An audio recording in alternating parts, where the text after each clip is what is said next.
Assalamualaikum warahmatullahi wabarakatuh.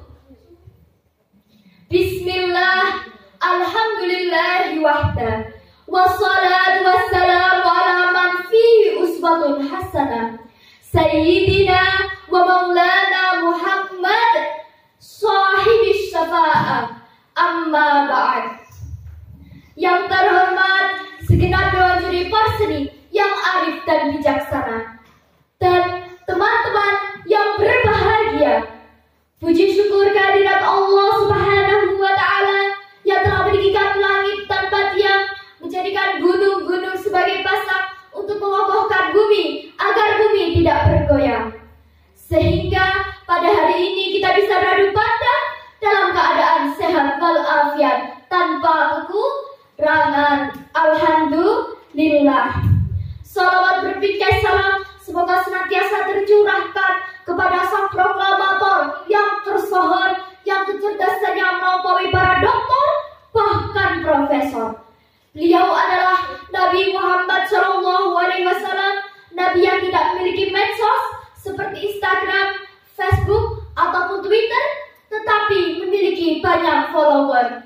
Dengan menyebarkan agama Islam, ajaran yang tak akan lekang oleh zaman hingga saat semesta akan digulungkan. Teman-teman yang berbahagia, di zaman globalisasi ini, di era digitalisasi ini, media sosial telah menjadi bagian yang tak terpisahkan dari kehidupan sehari-hari. Ada banyak tantangan, kompleks, dan beragam yang bermunculan. Di antaranya, perkembangan teknologi yang pesat, perubahan sosial begitu dahsyat, transformasi budaya semakin meningkat, telah mengubah tatanan kehidupan manusia dengan cepat. Berdasarkan survei dari Asosiasi Penyelenggara Jasa Internet Indonesia, jumlah pengguna internet di Indonesia terus mengalami peningkatan hingga 2,67% dari tahun 2023. Tercatat pada tahun 2024, jumlah pengguna internet di Indonesia mencapai 221,56 juta jiwa atau sekitar 79,5% dari populasi penduduk Indonesia.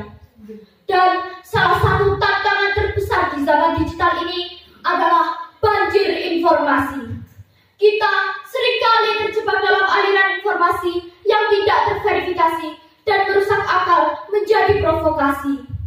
Islam mengajarkan kita untuk berpikir secara kritis, sistematis, dan memeriksa kebenaran informasi dengan akurasi saat berliterasi. Oleh karenanya, hari ini saya akan menyampaikan pidato dengan judul "Jadikan Media Sosial untuk Berliterasi yang Islami".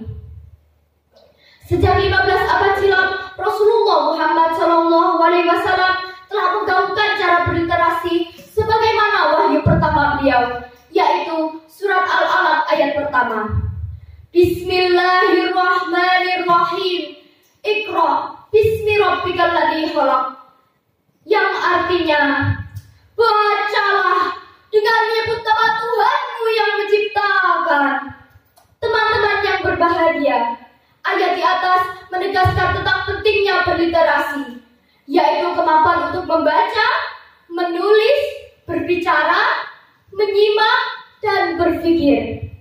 Kata Iqra yang artinya bacalah tidak hanya berarti perintah membaca sebuah teks saja, tetapi membaca alam semesta, membaca situasi serta kondisi di sekitar kita, termasuk membaca yang ada di dunia maya.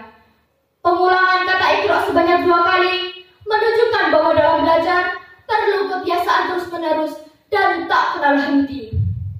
Profesor Dr. Quraish Shihab dalam bukunya yang berjudul Membumikan Al-Quran memaparkan bahwa lafaz Iqra yang disandingkan dengan lafaz Bismi Rabbikal ladzi khalaq menunjukkan arti tidak hanya sekedar membaca, tetapi kita diberitakan untuk membaca suatu bacaan yang dapat mendekatkan diri kepada Allah Subhanahu wa Ta'ala, Sang Maha Pencipta, dan tidak membaca suatu bacaan yang dapat menjauhkan diri dari Allah Subhanahu wa Ta'ala. Kita juga harus bijak saat membaca yang tersurat ataupun tersirat, apalagi yang ada di media sosial. dan jauhi melihat konten pornografi dan porno aksi, karena dapat menjauhkan diri kita dari rahmat ilahi. Teman-teman yang berbahagia, terakhir, marilah menjadi pribadi yang bijak dalam berinteraksi di era digitalisasi dengan pedoman Al-Quran. Mari teliti menerima informasi, jangan mudah terprovokasi. Mari menjadi generasi yang inspirasi, bukan memanipulasi. Dan mari menjadikan media sosial untuk berliterasi yang islami. Ibda binafsi, mari mulai dari diri sendiri. Sepakat teman-teman? Jika di langit mulai berawan, siapkan payung sebelum hujan. Cukup sekian yang bisa saya sampaikan. Sampai jumpa di lain waktu dan kesempatan. Wassalamualaikum warahmatullahi wabarakatuh.